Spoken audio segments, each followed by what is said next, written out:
Hi friends, my name is Claire and today we are discussing the question of slower thought processing on the autism spectrum, so please stick around.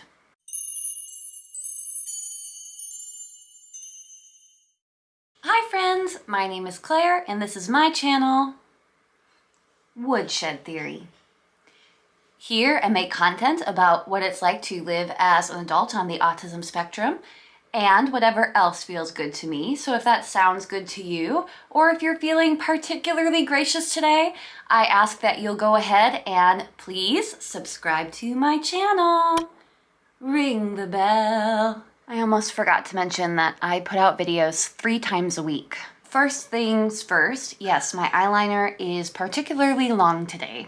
If you've ever worn eyeliner before, you've probably been through the experience where you go a little longer on one side and then a little longer on the other, and then you're trying to catch up and it just keeps getting longer and longer. That is what happened today. So I'm just gonna take these wings and fly away. Next thing I quickly wanted to point out were these roses, and guys, I grew these. Today I wanted to discuss autism and slower processing time. I feel like this might be a very touchy subject, and I know it is for me, because many diagnosed adults have had the trauma experience of being called slow or stupid or rude or a brat because of their social awkwardness, for not having the right words to say at the right time, or for having too many of the wrong words to say at the wrong time. However, I think it's important that I face my fear and talk about slower or different processing times in the autistic brain, because it's important that we understand ourselves better, and also that we educate the neurotypical population on the subject so that they can offer more support and understanding as well. The short answer to do autistic people have slower processing times for their thoughts to their neurotypical counterparts is yes and no, just like a lot of things. Allow me to elaborate. First, a few personal stories. Before my diagnosis, I was a very impatient person. Like many others on the spectrum, I didn't like to wait for others to respond if they were taking too long to formulate their answer. I would almost always end up talking over people. When I did have something to say, it was important that I said it out loud in order to fulfill some compulsory need to be heard on the topic. What I had to say felt important, or at least it felt like hot coals on the tongue of a prophet. The words needed to come out of me, they needed to be heard. I would often lose myself in thoughts during these conversations, unable to move naturally along in conversation because I was so focused on what I would say next when it was my turn.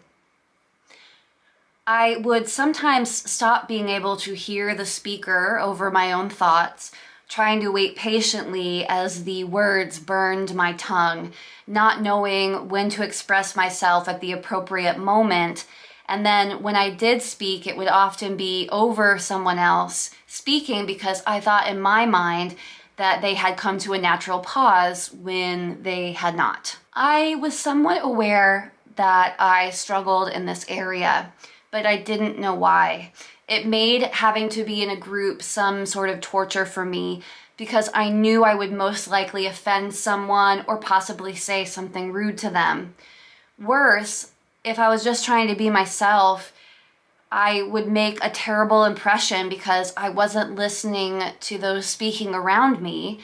I was only concerned with my response. Now, I know what you're going to say. Listening is when you are not thinking about how you are going to respond or what you're going to say next. It is hearing through what a person says until their completion, and then formulating a thought, and then sharing it when it is your turn.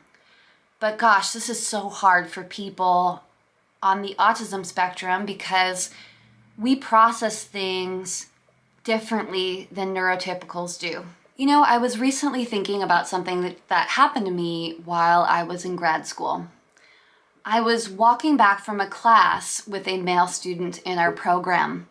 We had never walked together before, and the conversation was polite enough. It seemed to flow fairly naturally.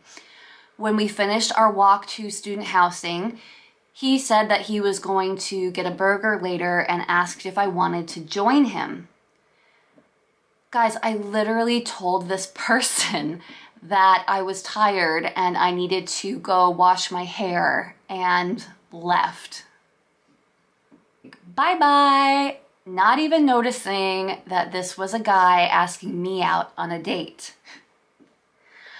One, I did not catch the social cue that when a guy asks if you want to go hang out later and eat some food, he's asking you on a date. And two, because I didn't catch it, I didn't know that I was saying something that he would probably interpret as super rude and cliche. I turned him down, and the worst part is I didn't even know about it until it sunk in later. I really was at the time tired, and I really did have to wash my hair. That was really what I was going to do.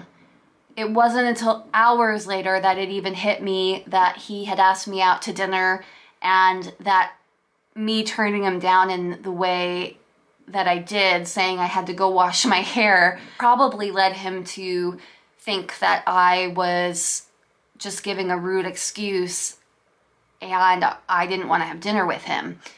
But in reality, I had no idea that he was asking me to dinner, and I had no idea that I was being rude. So are you surprised that that guy never approached me again? I'm not. Autism is a neurological disorder. This means that our brains are set up differently than neurotypical people, and that we process information differently than other people. Does that mean that sometimes that processing happens at a slower rate than a neurotypical? Yes, but that is not always the case. I do want to be clear that yes, in some aspects, autists can be slower processors than neurotypicals.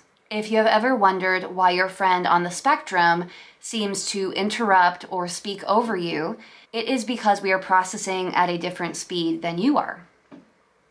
And honestly, that can be slower or faster processing than a neurotypical, depending on the circumstance and the subject.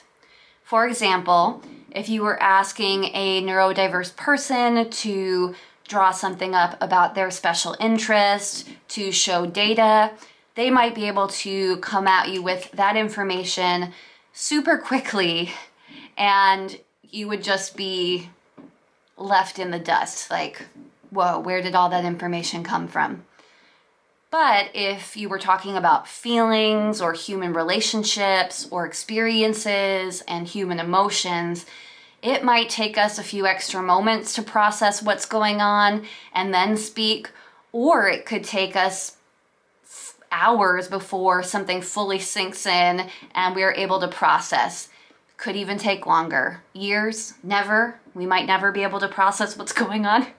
Now, I wanted to talk about this because I believe that there is a stigma that neurodiverse people are somehow intellectually impaired because of this processing difference. It is true that some people on the spectrum do have intellectual disabilities. However, that is not a requirement for diagnosis, and I do not believe that the slower processing time is necessarily an indicator of an intellectual disability. Yes, it is true that there are some things that we process slower. However, it is not because we are processing in a more shallow way. It is because we are processing the information at a much deeper and more detailed level than most neurotypicals would probably dare imagine is possible. See, we aren't just thinking about what you said. We are thinking about the room that we are in, where we are, how it smells. We are watching that you keep bouncing your leg. We are thinking about why you are doing that. what is causing it, and if you are aware of it. We are thinking about the temperature of the room. We are thinking about the sound that the refrigerator is making. We are thinking about the need to continue to make eye contact if we're going to communicate well with others. And we are thinking about other situations that we have been in that are similar to the one that we're experiencing now, and what we did in those situations and how that worked out. To put it simply, we are correlating data on a much deeper level than you think we are, and to be that detailed does take more time. And sometimes it doesn't. Isn't autism complicated? Coming to this conclusion has been a learning experience for me as well. And this is why I wanted to talk to my community about it, because it has very much so helped me to take a step back during conversations and to practice mindfulness. It has helped me to give people more time to respond without feeling the need to fill in gaps with my thoughts and responses. Everyone is processing at a different speed, at a different level, at a different detail level, and that is completely fine. I realize that my talking over people and my interrupting people has a lot to do with both faster and slower processing times. I'm just processing information differently than the neurotypical people around me, and it is difficult for me to see the natural gaps in conversation, to read the room, to know when a subject is over and when a new subject has began, and when to let that old subject rest, even if I had a thought on it and the conversation has moved forward. I think it's pretty evident that autistic people process in a different way and at different speeds than neurotypical people. Do you also feel this way? And what have you done to help yourself communicate better in these situations? Not that I feel that we always have to make accommodations for neurotypical people, and in a lot of instances, I would rather neurotypicals accommodate us.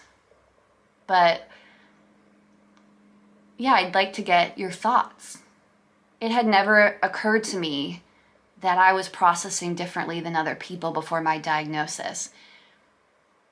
And I had always been labeled like a chatterbox or rude, and that was never my intention, and I didn't know how to fix it. And now that I have more insight into my condition, it's become a lot easier for me to have relationships and conversations and friends and leave that space for people. But yeah, it's still something that I struggle with. So I wanted to get your thoughts on it. I hope that you have a wonderful day, and I will see you on Friday. It's always Friday. All right, bye.